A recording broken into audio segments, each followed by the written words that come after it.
তো ভিউয়ার্স, আজকে আমি এক্সপ্লেনেশন করব 19 ফ্লোর ড্রামার এপিসোড 10, 11 এবং 12। আপনারা যারা এই ড্রামার আগের পর্বগুলো দেখেননি তাদের জন্য আমি কমেন্ট বক্সে লিংক দিয়ে রাখবো, আপনারা সেখান থেকে গিয়ে দেখে আসতে পারেন, অথবা ডেসক্রিপশন বক্সে লিংক দেওয়াই থাকে, সেখান থেকেও দেখে আসতে পারেন। তো চলুন দেরি না করে শুরু করা যাক। এপিসোড 10 এর শুরুতেই দেখি নান তিয়ানজিন কোম্পানিতে সে কন্ট্রাক্ট পেপারে সাইন করার জন্য এসেছিল।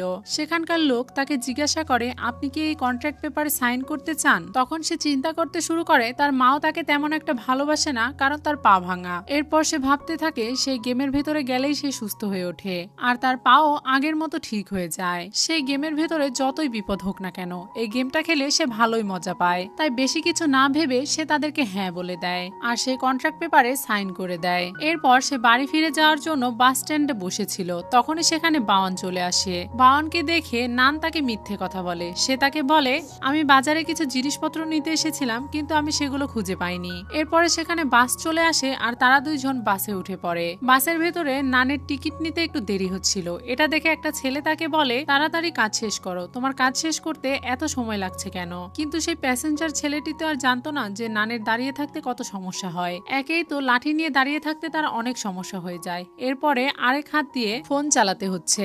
এটা শুনে বাওয়ান নানকে সাপোর্ট করার জন্য সেই প্যাসেঞ্জারকে বলে, তোমার এত বেশি কথা বলার কোনো প্রয়োজন নেই, সে তার কাজ করছে। এরপর নান আর বাওয়ান যখন তাদের সিটে গিয়ে বসে, তখন নান তাকে ধন্যবাদ জানায়, কারণ বাওয়ান নানের হয়ে কথা বলেছে।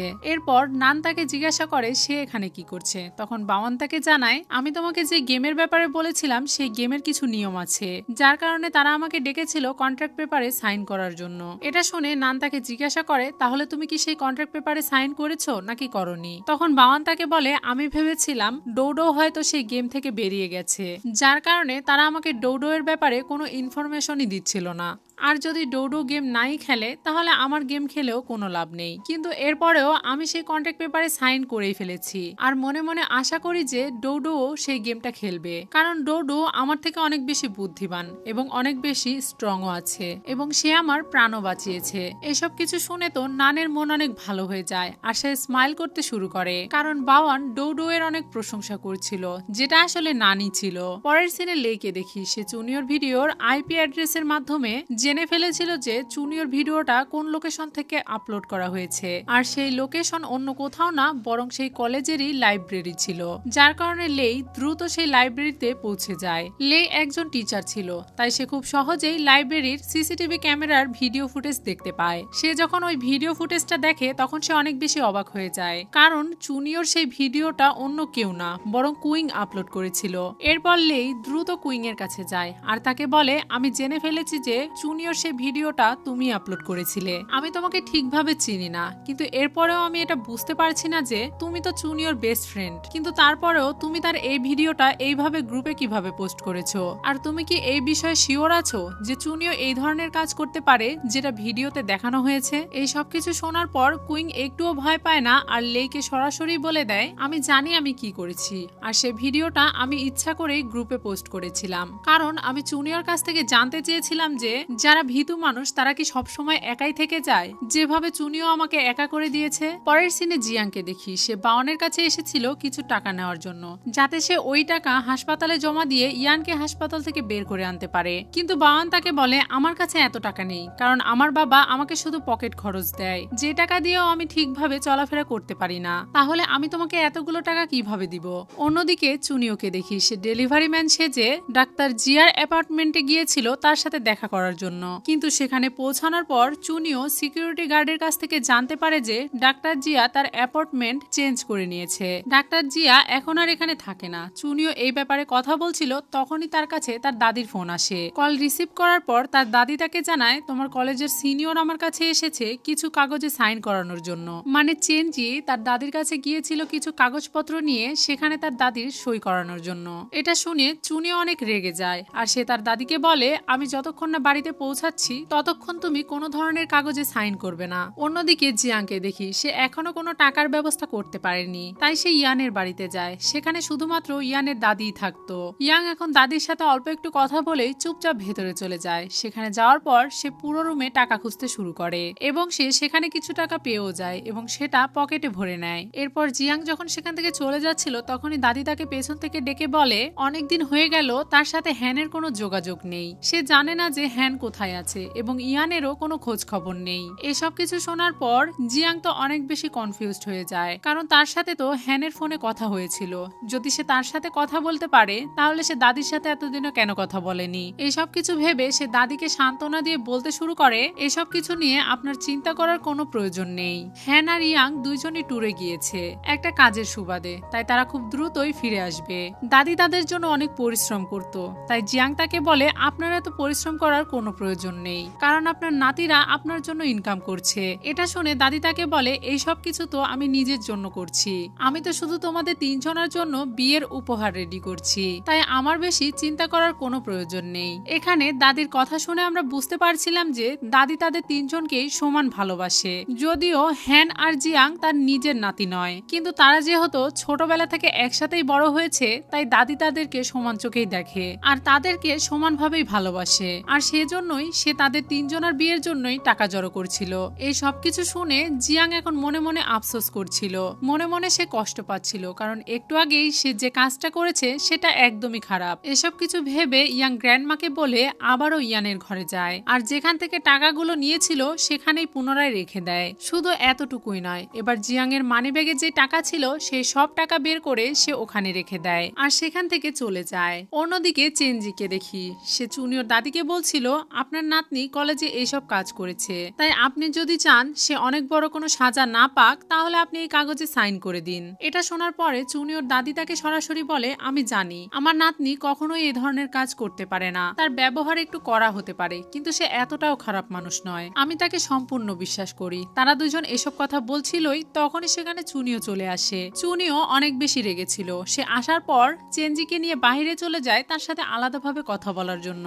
এখানে চেনজি চুনিওর সামনে ভালো সাজার নাটক করছিল আর তাকে বলছিল আমি এই সব কিছু তোমার ভালোর জন্যই করছি, তাছাড়া তোমাকে কলেজ থেকে বের করে দেওয়া হবে এবং তোমার ফিউচারও নষ্ট হয়ে যাবে। তখন চুনিও তাকে বলে আমি জানি আমি কি করেছি, তাই আমার জন্য তোমার এত কষ্ট করার কোনো প্রয়োজন নেই। আর আমি জানি তুমি যে কাজগুলো করছো সেসব কিছু ইচ্ছা করেই করছো যাতে তুমি অন্যদেরকে ইমপ্রেস করতে পারো, কারণ অন্য কারোর লাইফ ভালো থাকলো নাকি নষ্ট হয়ে গেল এতে তোমার কিছুই যায় আসে না। আর সব শেষে আমি তোমাকে একটাই কথা বলতে চাই, ভবিষ্যতে যত বড়ই ঘটনা ঘটে যাক না কেন তোমার যেন সাহস না হয় আমার বাড়িতে এইভাবে আসার। আমার এটা জানার কোনোই প্রয়োজন নেই যে তুমি কত বড় মানুষ অথবা কত ছোট, কিন্তু এরপর থেকে আমার বাড়িতে আর কখনো এভাবে আসবে না। এই সিনটা এখানেই কাট হয়ে যায় এবং পরের সিনে লেই আর কুইংকে দেখি। লেই কুইংকে এমন একটা দোকানে নিয়ে গিয়েছিল যেখানে অনেকগুলো বিড়াল ছিল। সেখানে যাওয়ার পর কুইং দেখতে পায় যে বিড়ালটাকে সে রাস্তায় দেখেছিল সেই বিড়ালটা সুস্থ সবল ভাবে এই দোকানে উপস্থিত আছে। এরপর সেখানে ওই দোকানের মালিক আসে আর তাদেরকে বলে এই বিড়ালটাকে চুনিওই এখানে নিয়ে এসেছিল এবং চুনিও আমাদেরকে এই বিড়ালটার খেয়াল রাখার জন্য অনেকগুলো টাকাও দিয়েছে। এসব কিছু শোনার পরে কুইং মনে মনে ভাবতে শুরু করে সে চুনিওকে যতটা খারাপ ভেবেছিল চুনিও আসলে ততটাও খারাপ নয়, সে তাকে ভুল বুঝেছিল। চুনিও তো সবার খেয়াল রাখে। এরপর সে তার স্কুল লাইফের কথা মনে করতে শুরু করে যে কিভাবে যখন অন্য ছেলে মেয়েরা তাকে জ্বালাতন করত তখন চুনিও এসে তাকে বাঁচাতো এবং তাদের সবার সাথে লড়াই করত। এরপর কুইং এটাও বুঝতে পারে যে চুনিও তাকে এই জন্যই সে বক্সের ভেতরে ঠেলে দিয়েছিল যাতে সে তাকে প্রোটেক্ট করতে পারে। এসব কিছু বুঝতে পারার পর কুইং মনে মনে অনেক খুশি ছিল যে চুনিও তাকে অনেক ভালো বন্ধু ভাবে এবং এটার সাথে সাথেই সে মনে মনে অনেক গিল্টি ফিল করতে শুরু করে, কারণ তার কারণেই কলেজে চুনিওর এত বদনাম হয়ে গেছে, যেটার কারণে চুনিওকে তো এখন কলেজ থেকে বের করে দেওয়ার কথাও হচ্ছে। এর মানে সে অনেক বড় একটা ভুল করে ফেলেছে। তখন লেই তাকে বলে এখনো সবকিছু শেষ হয়ে যায়নি, এখনো সময় আছে সবকিছু ঠিক করার। রাতে যখন চুনিও হোস্টেল রুমে ফিরে আসে তখন নান তাকে ভালো মন্দ জিজ্ঞাসা করে, তার সাথে সে এটাও জিজ্ঞাসা করে টিচার তোমাকে খুঁজছিল, সে কি তোমার উপরে অনেক বেশি রাগ দেখিয়েছে? এটা শুনে সুবিন তাকে বলে অফকোর্স তাকে অনেক বেশি বকা হয়েছে, কারণ সে অনেক বড় ভুল করেছে। এরপর সে তাদেরকে বলে চুনিওর আমাকে ধন্যবাদ জানানো উচিত, কারণ চুনিওকে কলেজ থেকে বের করে দেওয়া হচ্ছিল, কিন্তু আমার ইনফ্লুয়েন্সারদের সাহায্যে চুনিওকে কলেজ থেকে বের করে দেওয়ার কথা বাদ দেওয়া হয়েছে। এটা শুনে চুনিও এবার চুপ থাকে না আর তাকে বলে, যদি সত্যি আমি এইসব কিছু করতাম তাহলে তোমার বলার পরেও কি আমার সাথে কিছু হয়েছে? একদিক দিয়ে তোমার সব কাজ ব্যর্থ হয়ে গিয়েছে। আর যদি সবাই এটা জানতে পারে যে আমি এই কাজ করিনি, তাহলে তোমরা যে ভুল ধারণা সবার মাধ্যমে ফেলিয়েছো সেই সব কিছুর কারণে তোমরা মিথ্যুক প্রমাণ হয়ে যাবে। তোমরা যে এইসব বিষয় মানুষের মধ্যে এত বেশি ছড়িয়ে দিচ্ছ, এতে আমার কিছুই যায় আসে না, কারণ এটার ফলে আমি আরো ভালো জানতে পারবো যে কে আমাকে বিশ্বাস করে আর কে আমাকে অবিশ্বাস করে। কারণ যারা আমাকে বিশ্বাস করবে তারা এইসব কিছু দেখার পরেও কিছুই যায় আসবে না। চুনিও তো সুবিনের উপরে অনেক রেগে গিয়েছিল, কিন্তু সুবিনও মনে মনে ভাবছিল চুনিওর মধ্যে অনেক বেশি অহংকার রয়েছে। একে তো আমি তাকে হেল্প করেছি, কিন্তু এরপরেও সে আমার সাথে এই ধরনের কথা বলছে। তাদের মধ্যে এসব কথা চলছিল, তখনই সুবিন খেয়াল করে গ্রুপে আরো একটা ভিডিও আপলোড হয়েছে, যেটা দেখার পরে তারা সবাই আসলে বুঝতে পারে যে চুনির কোনো দোষই ছিল না। সেই ভিডিওতে বিড়ালের দোকানদার সবাইকে ক্লিয়ার ভাবে বলে দেয় যে চুনিও ওই বিড়ালটিকে অনেক খারাপ অবস্থায় তাদের কাছে নিয়ে এসেছিল। শুধু তাই নয়, চুনিও আমাদেরকে টাকাও দিয়েছে সে বিড়ালের দেখাশোনা করার জন্য। চুনিও একদমই কোনো খারাপ কাজ করেনি। এই ভিডিওটা এখন সবার কাছে পৌঁছে গিয়েছিল। এটা দেখে সুবিন বুঝতে পারে যে সে চুনিওকে ভুল বুঝেছিল। এই ভিডিওটা কলেজের প্রিন্সিপালও দেখে। এটা দেখার পর সে বুঝতে পারে যে চুনিও কোনো খারাপ কাজ করেনি, তাই সে চুনিওকে কলেজ থেকে বের করে দেওয়ার যে প্ল্যানটা করেছিল সেটা ক্যান্সেল করে দেয়। অন্যদিকে চেনজিকে তার বন্ধু এই ভিডিওটা দেখায় আর তাকে বলে, তুমি কি খেয়াল করে দেখেছো এই ভিডিওটা যে বানিয়েছে তার কণ্ঠটা শুনতে একদমই লেয়ের মতো। এই জিনিসটা চেনজিও ফিল করতে পারে আর ভেতরে ভেতরে অনেক বেশি রেগে যায় আর ভাবতে শুরু করে লেই কেন চুনিওকে হেল্প করছে। এরপর সে নিজের রাগকে লুকিয়ে হাসতে হাসতে তার বন্ধুকে বলে, এটা লেই হতে পারে না, হতেও পারে অন্য কোনো ব্যক্তির কণ্ঠ লেইয়ের সাথে মিলে যায়। অন্যদিকে চুনিওকে দেখি সে অনেক হ্যাপি ছিল, কারণ সে এখন জানতে পেরেছিল যে লেই তার উপরে অনেক বিশ্বাস করে। চুনিও লেইকে এসএমএস করে দেখা করতে বলে। এত রাত হয়ে গেছে, এরপরেও লেই তার সাথে দেখা করার জন্য চলে আসে। এরপর তারা দুজন একটা পার্কে গিয়ে বসে আর সেখানে গেম রিলেটেড কথাবার্তা বলে যে তারা দুজন কিভাবে এই গেম থেকে বেরিয়ে আসতে পারে। তখন লেই তাকে জিজ্ঞাসা করে, তুমি কি কাউকে সন্দেহ করো? তখন চুনিও তাকে বলে, না, আমি জানি তারা সবাই উল্টোপাল্টা কাজ করে, কিন্তু এরপরও তারা সবাই সিধে সাদা, তারা সবাই কোনোভাবেই আমাদের ধোকা দিতে পারবে না। এটা শুনে লেই তাকে জিজ্ঞাসা করে, তুমি তো সব মানুষের ব্যাপারে আমাকে বলে দিলে, কিন্তু আমার ব্যাপারে তো আমাকে বললে না, তুমি কি আমাকে বিশ্বাস করো? এটা শুনে চুনিও তাকে কিছু বলে না আর চুপ করে থাকে এবং একটু পরে সে লেইকে সরাসরি ধন্যবাদ জানায় আর তাকে বলে, আমি জানি সেই ভিডিওটা তুমি গ্রুপে দিয়েছো আমাকে নির্দোষ প্রমাণ করার জন্য। এই মুহূর্তটা তাদের জন্য অনেকটা স্পেশাল ছিল, কারণ তাদের দুজনের মনেই কিছু কিছু একটা হচ্ছিল। তারা দুইজনই দুজনকে ফিল করতে পারছিল, কিন্তু তখনই সেখানে সিকিউরিটি গার্ড চলে আসে আর তাদেরকে জিজ্ঞাসা করে, তোমরা দুজন এত রাতে এখানে কি করছো? তারা দুজন না চাইলেও এখন এই স্থানটা তাদেরকে ত্যাগ করতে হয়। এরপর লেই চুনিওকে তার হোস্টেল পর্যন্ত এগিয়ে দিতে চায়। সেখানে যাওয়ার পর চুনিও লেইকে জিজ্ঞাসা করে, তুমিও তো আমাকে বলনি, তুমি কি আমাকে বিশ্বাস করো? তখন লেই তাকে বলে, এই গেমটা অনেক বেশি কঠিন ছিল, যদি তুমি আমার সাথে না থাকতে তাহলে আমি অনেক আগে এই গেম থেকে বেরিয়ে যেতাম। কত রকম বিপদ আমি তোমার সাথে অতিক্রম করেছি। লেই তাকে সরাসরি উত্তর না দিলেও তার কথার মানে বোঝা যাচ্ছিল যে সে তাকে অনেক বিশ্বাস করে। এরপর চুনিও সেখান থেকে চলে যায়। সে চলে যাওয়ার পর লেই তার পকেট থেকে একটা স্মাইলি স্ট্যাম্প বের করে। সেটা দেখতে দেখতেই তার ছোটবেলার একটা স্মৃতি আমাদেরকে দেখানো হয়, যেখানে ছোট্ট চুনিও লেইকে এই স্ট্যাম্পটা দিয়ে বলেছিল, এটা তোমাকে সাহায্য করবে খুশি থাকার জন্য। পরের সিনে জিয়াংকে দেখি সে একটা দোকানে বসে ড্রিঙ্কস পান করছিল। সে অনেক বেশি ড্রিঙ্কস করে ফেলেছিল আর তার অতীতের কথা ভাবছিল। অতীতে তারা তিন বন্ধু মিলে অনেক বেশি মজা করত, একে অপরের সাথে কত রকমের খুনসুটি করত। এসব কিছু ভেবে সে ওখানে বসেই কান্না করছিল।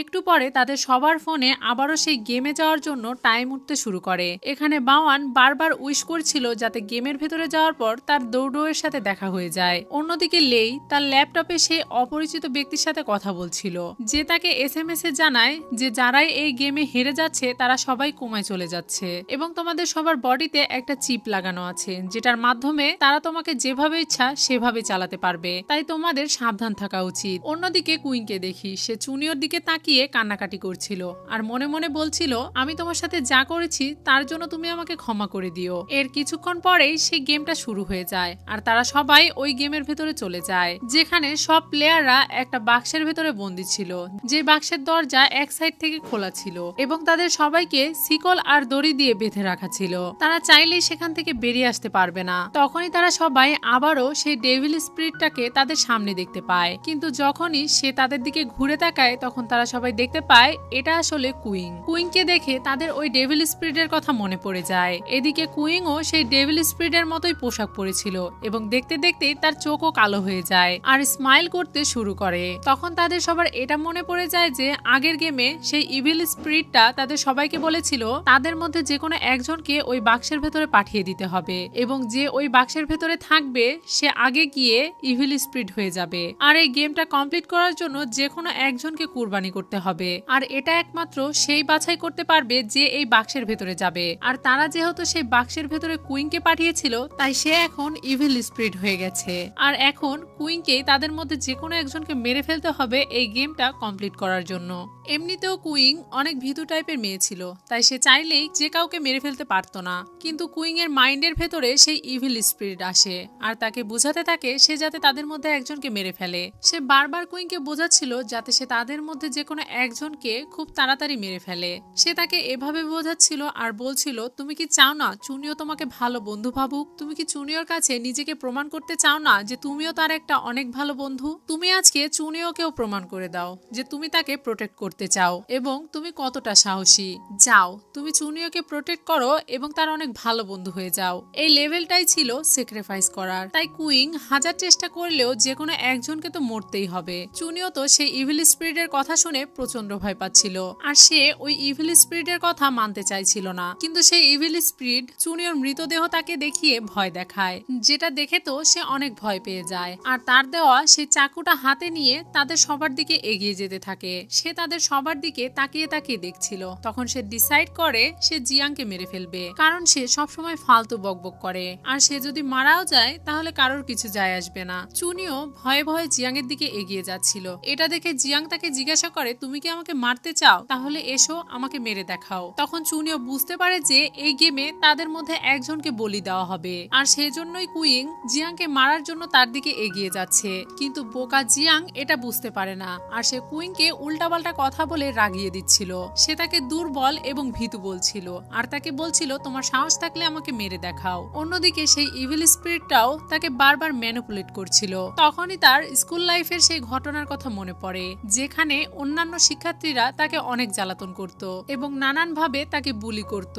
এসব কিছু ভাবতে ভাবতে সে অনেক রেগে যায়, যার কারণে সেই ইভিল স্পিরিটটা এখন কুইং এর উপর পুরোপুরি কবজা করে নিয়েছিল আর এখন চুনিওর সম্পূর্ণ চোখও কালো হয়ে যায়। চুনিও রেগে যখনই জিয়াংকে মারতে যাবে তখনই কুইং তাকে ডাকে আর তাকে আজে বাজে কথা বলতে শুরু করে।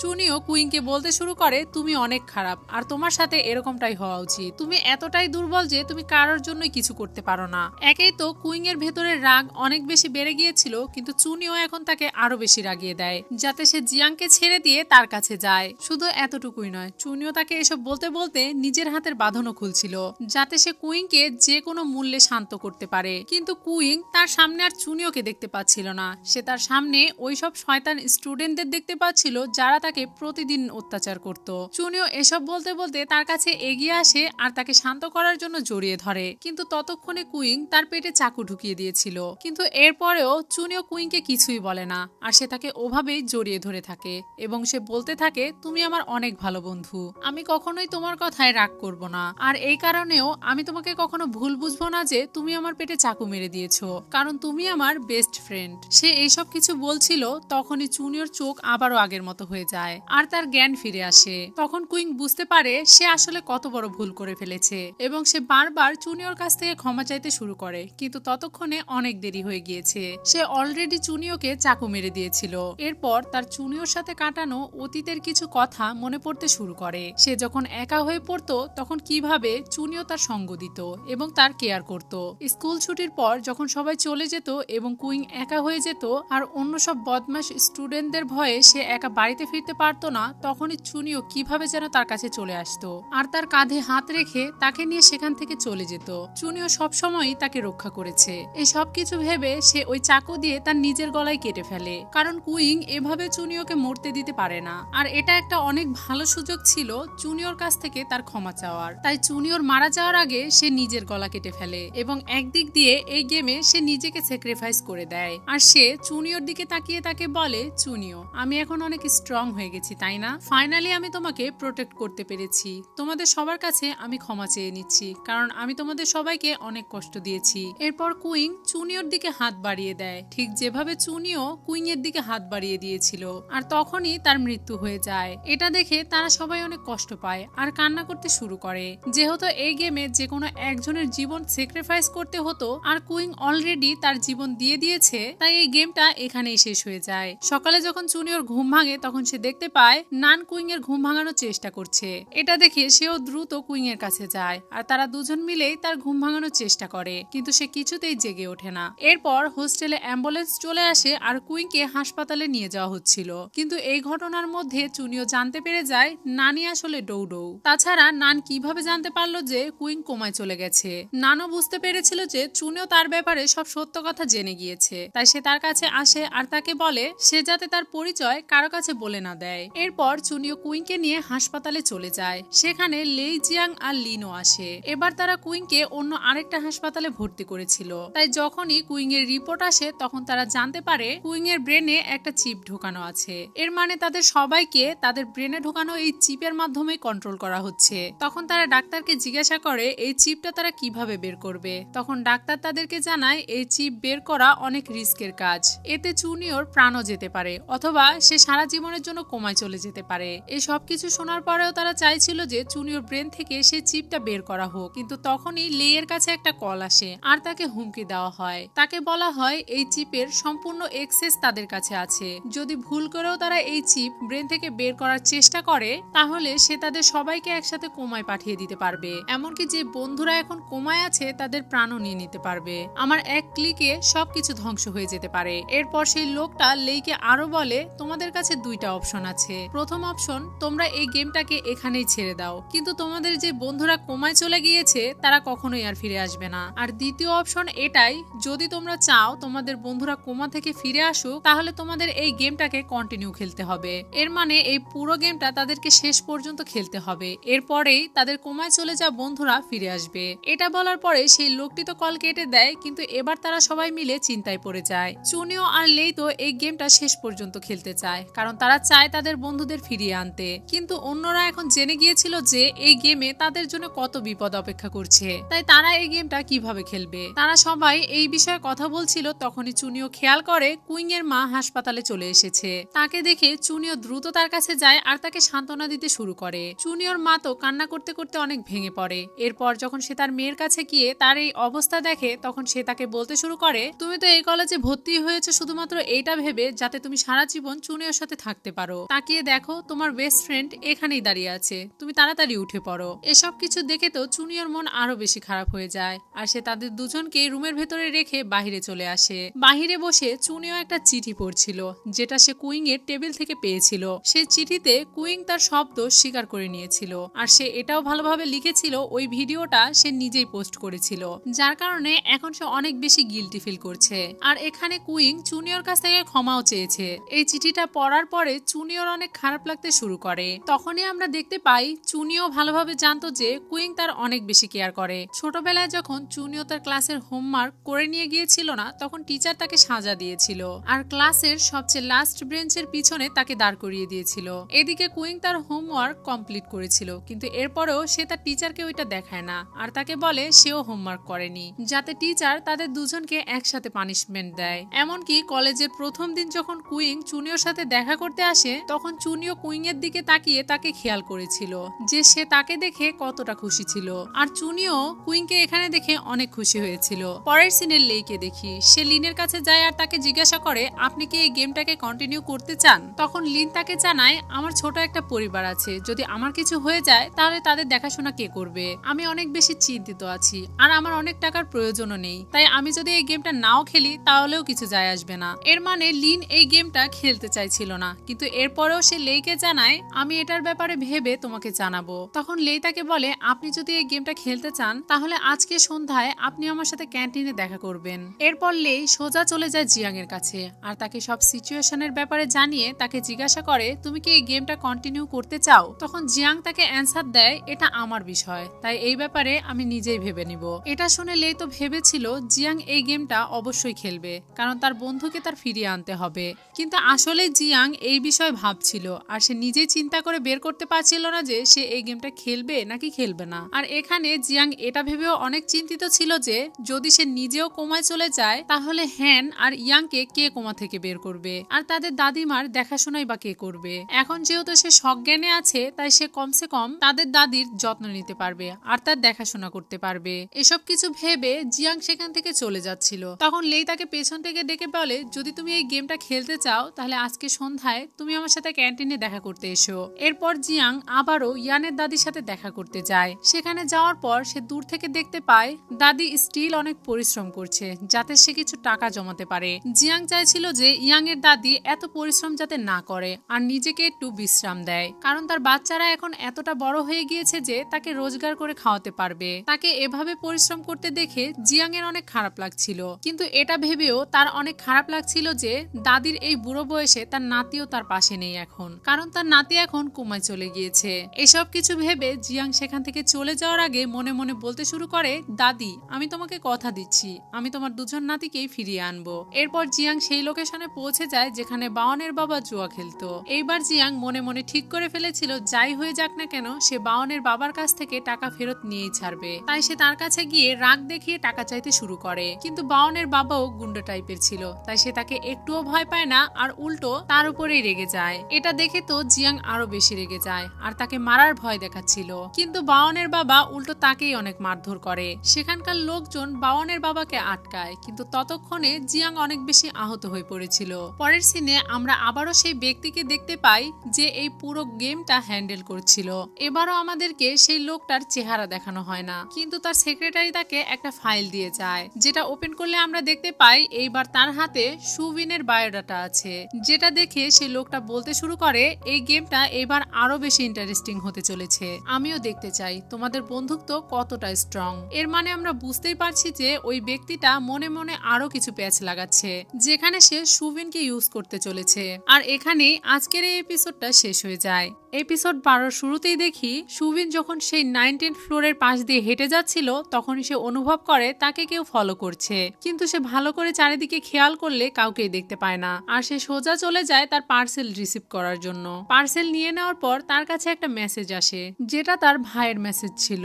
এখানে তার ভাই তাকে জানায় ফাইনালি তোমার ভাই আরো একটা জব খুঁজে পেয়েছে। এখানে সে একটা ডেলিভারি ম্যানের জব পেয়েছিল। এসব কিছু জানার পরে সুবিনের চেহারা দেখে আমরা বুঝতে পারি সে এইসব কিছু শুনে খুব একটা খুশি নয়। আর এখানে এটাও ফিল করা যায় যে সুবিন হয়তো তার ভাইকে খুব একটা পছন্দ করে না। পরের সিনে চুনিওকে তার রুমে বসে কম্পিউটার টিপতে দেখি, তখনই সেখানে নান আসে আর তাকে জিজ্ঞাসা করে হাসপাতালে কি হয়েছে, এখন কি কুইং ঠিক আছে, তোমরা কি কিছু জানতে পেরেছো? তখন চুনিও তাকে বলে দেয় তাদের সবার ব্রেনে চিপ লাগানো আছে, যেটার মাধ্যমে তারা সবাই গেমে এন্ট্রি করতে পারে। আর এটার কারণে কুইং গেমে আউট হয়ে গিয়েছে, যার কারণে সে এখন কোমায় চলে গেছে। আর যে এই সব কিছু আমাদের সাথে করছে সে আমাদেরকে বলেছে আমরা যদি এই গেমটা কন্টিনিউ করি তাহলে যে ব্যক্তিরা কোমায় চলে গেছে তাদেরকে তারা ফিরিয়ে দেবে। এটা শুনে নান তাকে বলে ঠিক আছে তাহলে আমরা এই গেমটা খেলবো আর কন্টিনিউ করব।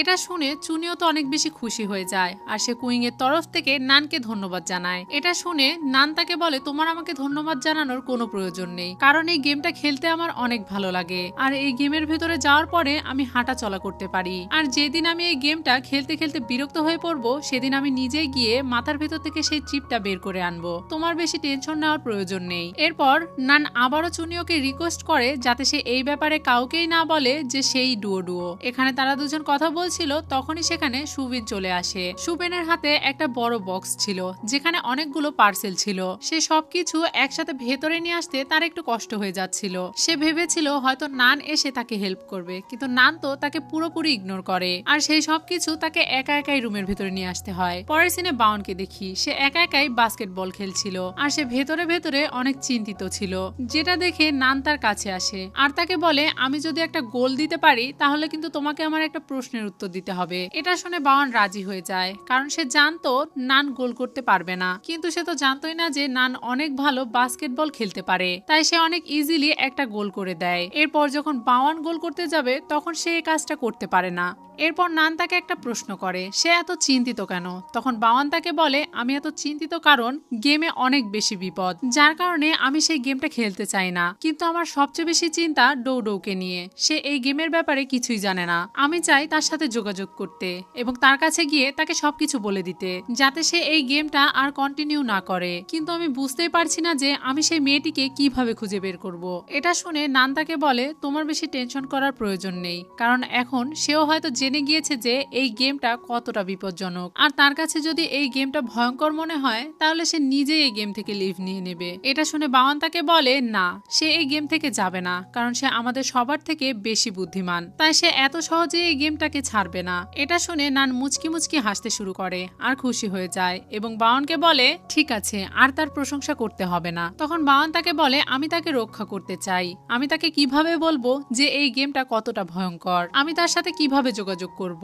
এটা শুনে নান তাকে বলে, তোমার বেশি চিন্তা করার প্রয়োজন নেই। তুমি যখনই গেমের ভেতরে এন্ট্রি নিবে তখন তুমি তাকে সবকিছু বলে দিবে। এছাড়াও তুমি গেমের ভেতরে থেকে তাকে রক্ষা করতে পারো। নানের এই বুদ্ধিটা বাওয়ানের অনেক ভালো লাগে আর সে খুশি হয়ে নানের গাল টেনে ধরে তাকে বলে, তুমি অনেক বেশি স্মার্ট। অন্যদিকে লিনকে দেখি সে ক্যান্টিনের ভেতরে বসে শুধুমাত্র কুইং এর কথাই ভাবছিল আর তার মনে হতে থাকে কুইং কতটা নরম হৃদয়ের মানুষ ছিল আর সে সবসময় সবার সাথে ভালো ব্যবহার করত।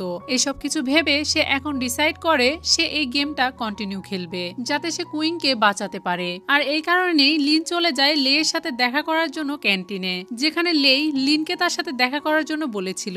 অন্যদিকে বাওয়ানকে দেখি তাকে জিয়াং কিডন্যাপ করে নিয়েছিল। আর বাওয়ানকে কিডন্যাপ করার কারণ আমরা বুঝতেই পারছি, সে তাকে এই জন্যই কিডন্যাপ করেছিল যাতে সে তাকে বন্দি করে বাওয়ানের বাবার কাছ থেকে তার টাকা ফেরত চাইতে পারে। সে বাওয়ানকে বেঁধে রেখে তার ফোন থেকেই তার বাবাকে কল করে আর তাকে বলে, তোমার ছেলে আমার কাছে বন্দি আছে, তুমি যদি টাকা নিয়ে তাড়াতাড়ি না আসো তাহলে আমি তোমার ছেলেকে মেরে ফেলবো। এটা শুনে বাওয়ানের বাবা সেই কল কেটে দেয়, কারণ সে মনে করেছিল হয়তো বাওয়ান তার সাথে প্র্যাঙ্ক করছে। এরপর সে আবারও বাওয়ানের বাবাকে কল করে আর এবার সে বাওয়ানের সাথে কথা বলার জন্য তার কানে ফোনটা ধরে, কিন্তু তার বাবা তার কোনো কথাই বিশ্বাস করছিল না আর সে মনে করছিল এই সব কিছু হয়তো তার সাথে মজা করা হচ্ছে, নয়তো তার ছেলের ফোন কেউ চুরি করে নিয়েছে, যার কারণে তারা তার সাথে এই ধরনের মজা করছে। বাওয়ানের বাবা তাস খেলতে এতই বেশি বিজি ছিল যে সে তার ছেলের কথা ভালোভাবে শুনছিলই না। এই সব কিছু দেখে জিয়াং তো পাগলের মতো করতে শুরু করে, কারণ সে অনেক পরিশ্রম করে ফেলেছে আর এত কিছু করার পরেও সে টাকা পাচ্ছে না। কিন্তু তৃতীয়বার যখন বাওয়ানের ফোনে কল আসে তখন সে কল রিসিভ করে সরাসরি বলতে শুরু করে দেয়, তুমি যদি তোমার ছেলে বাওয়ানকে বাঁচাতে চাও তাহলে টাকা নিয়ে খুব দ্রুতই এইখানে চলে আসো, না হলে আমি বাওয়ানকে মেরে ফেলবো। তখনই আমরা দেখতে পাই এই কলটা বাওয়ানের বাবা করেনি, বরং এই কলটা লেই করেছিল। লেই বাওয়ানকে ফোন করে জিজ্ঞেস করতে চাইছিল যে সে আজকে তার সাথে দেখা করতে যাবে কি যাবে না, কিন্তু এখন লেই এসব কিছু শুনে অনেক বেশি কনফিউজড হয়ে যায় আর সে কল কেটে দিয়ে সবাইকে জানায় জিয়াং বাওয়ানকে কিডন্যাপ করে নিয়েছে আর এইসব কিছু হয়তো সে টাকার জন্যই করেছে, আর যদি সে টাকা না পায় তাহলে হতে পারে সে বাওয়ানকে মেরে ফেলবে। এইসব কিছু বলার পরে সে চুনিও আর লিনকে নিয়ে সেই জায়গাতে পৌঁছে যায় যেখানে জিয়াং তাদেরকে টাকা নিয়ে আসার জন্য বলেছিল। জিয়াং এর বলা লোকেশনে পৌঁছে যাওয়ার পর লেই এখন চুনিওকে একটা ক্রেডিট কার্ড দেয় আর তাকে বলে, আমি যখন জিয়াংকে বাহিরে নিয়ে চলে আসব তখন তুমি তাকে এই ক্রেডিট কার্ডটা দিয়ে দিও, আর যদি ভেতরে কোনো সমস্যা হয় তাহলে তুমি দ্রুত পুলিশকে কল দিবে যাতে তারা এসে সবকিছু হ্যান্ডেল করতে পারে। এটার বলার পরে সে ভেতরে চলে যায়। ভেতরে যাওয়ার পর লেই আর লিন তাদের দুজনকে দেখে অনেক বেশি অবাক হয়ে যায়, কারণ সেখানে যাওয়ার পর তারা দুজন দেখতে পায় বাওয়ান আর জিয়াং তাদের বডি মাসাজ করাচ্ছে। মানে বাওয়ানের বাবাকে হুমকি দেওয়ার পর এখন তারা আরামে বডি মাসাজ করিয়ে নিচ্ছে। অন্যদিকে চুনিও যখন বাহিরে বসেছিল তখন সে একটা লোককে দেখতে পায়। সেই লোকটা মাস্ক পরেছিল।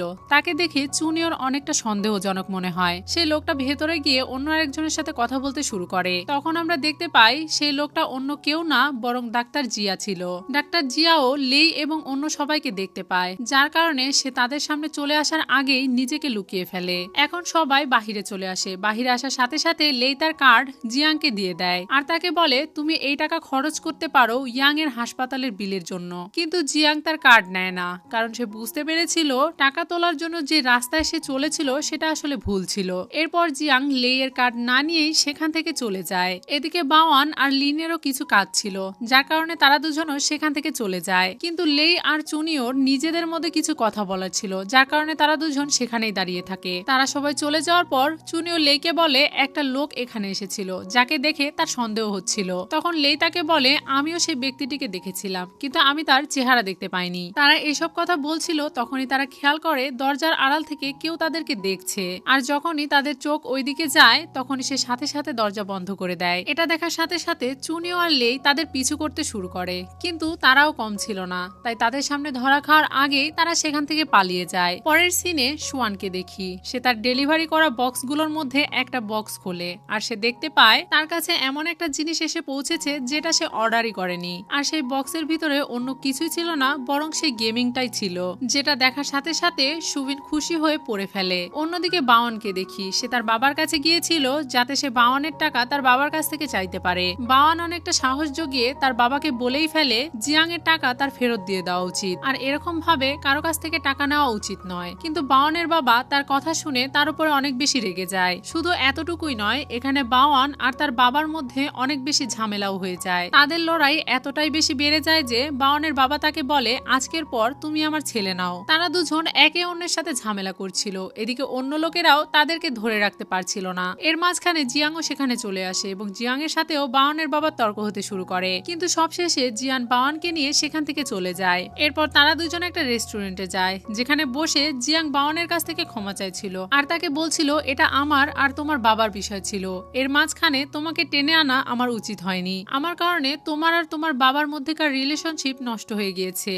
কিন্তু বাওয়ানের এসব কিছুতে যায় আসে না, কারণ তার দিক থেকে তার বাবা যার কাছ থেকেই টাকা নিক না কেন সময় মতো তাকে ফেরত দিয়ে দেওয়া উচিত। তারা দুজন নিজেদের মধ্যে কথা বলছিল, তখনই জিয়াং এর কাছে কোম্পানির পক্ষ থেকে কল আসে আর তাকে জানানো হয় বাওয়ানের বাবা যে টাকা নিয়েছিল সে ফাইনালি সেই টাকাগুলো ফেরত দিয়ে দিয়েছে। এটা শুনে তো জিয়াং অনেক বেশি খুশি হয়ে যায় আর খুশি হয়ে বাওয়ানকে চুমু খেতে শুরু করে। আর তার এত খুশি হয়ে যাওয়ার কারণ আরেকটাও ছিল, এই টাকা ফেরত আসার কারণে এখন জিয়াং কোম্পানির পক্ষ থেকে 10% বোনাস পাবে। অন্যদিকে লেই আর চুনিওকে গেমের বিষয়ে কথা বলতে দেখি, তখনই তাদের কাছে বাওয়ান আর জিয়াং আসে এবং তাদেরকে জানায় তারাও এখন এই গেমটা কন্টিনিউ খেলতে চায়। চুনিও আর লেই তাদের দুজনকে দেখে তো অনেক বেশি অবাক হয়ে যায়, কারণ এখন তারা এটা বিশ্বাসই করতে পারছিল না যে এটা কি তারাই যারা কিছুদিন আগেও একে অন্যের সাথে লড়াই করত, কিন্তু এখন তাদের দুজনের মধ্যে এত বেশি মিল। জিয়াং তাদেরকে বলে আজকের পর থেকে যদি বাওয়ানকে কেউ ডিস্টার্ব করে অথবা তার ক্ষতি করার চেষ্টা করে তাহলে সে তার খবর করে ফেলবে।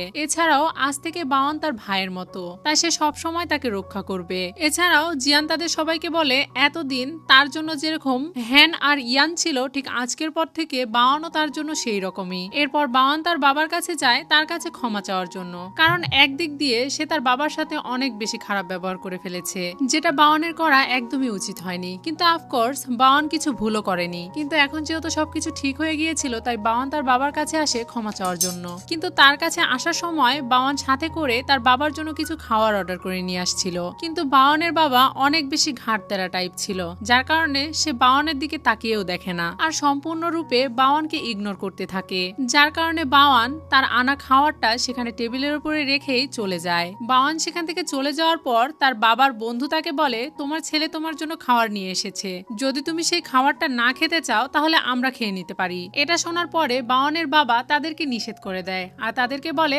আজকের গেম এই পর্যন্তই, বাকি গেম আমি কালকে খেলবো। এটা বলে সে ওই খাওয়ারটা নিয়ে ওখান থেকে চলে যায়। এটা দেখে আমরা বুঝতে পারি একদিক দিয়ে বাওয়ানের বাবা তাকে ক্ষমা করে দিয়েছিল। পরের সিনে সুবিনকে দেখি, সে বসে বসে গ্রুপ চ্যাট দেখছিল, তখনই সে তার ফোনে থাকা একটা ভিডিও অন করে, যে ভিডিওটা তার রিহার্সেলের ছিল। তখনই আমরা একটা ফ্ল্যাশব্যাক দেখতে পাই, সে যখন রিহার্সেল করছিল তখন সেখানে তার ভাই চলে এসেছিল। তার ভাই যাতে তাকে দেখতে না পায় এই কারণে সে একটা ছেলেকে জড়িয়ে ধরে, কিন্তু তার ভাই তাকে অলরেডি দেখে ফেলেছিল। কিন্তু সে যখন বুঝতে পারে তার বোন তার সাথে কথা বলার ভয়ে তার কাছ থেকে লুকাচ্ছে, তখন সে মন খারাপ করে ওখান থেকে চলে যায়। সুবিন কেন তার ভাইকে পছন্দ করে না, কেন সে তার ভাইয়ের সাথে দেখা করতে এবং কথা বলতে চায় না, এটা তো আমরা সামনের এপিসোডেই জানতে পারবো। এসব কিছু ভেবে সুবিনের মন অনেক খারাপ হয়ে যায়, কিন্তু একটু পরেই সে নিজেই নিজের মুড ঠিক করে ফেলে আর দ্রুত মেকআপ করতে শুরু করে, কারণ একটু পরেই সে সোশ্যাল মিডিয়াতে লাইভ করতে শুরু করবে। একটু পরে সুবিন লাইভ করার জন্য তার ফোনটা সেট আপ করছিল, তখনই সে দেখতে পায় আপনা আপনি তার ফোনে গণনা হতে শুরু করে। এটা দেখে সে অবাক হয়ে যায় আর আজকের এই এপিসোডটি এখানেই শেষ হয়ে যায়। তো ভিউয়ার্স, এই ড্রামাটা আপনাদের কাছে কেমন লেগেছে কমেন্ট বক্সে কমেন্ট করে অবশ্যই জানাবেন। আর এই ভিডিওর পরবর্তী পর্ব দেখতে চাইলে আমার চ্যানেলে সাবস্ক্রাইব করে বেল বাটনে অলে ক্লিক করে রাখবেন, যাতে ভিডিও পোস্ট করার সাথে সাথে নোটিফিকেশন সবার আগে আপনার কাছে পৌঁছে যায়। আজকের মতো এখানেই বিদায়, কথা হবে অন্য কোনো ভিডিওতে।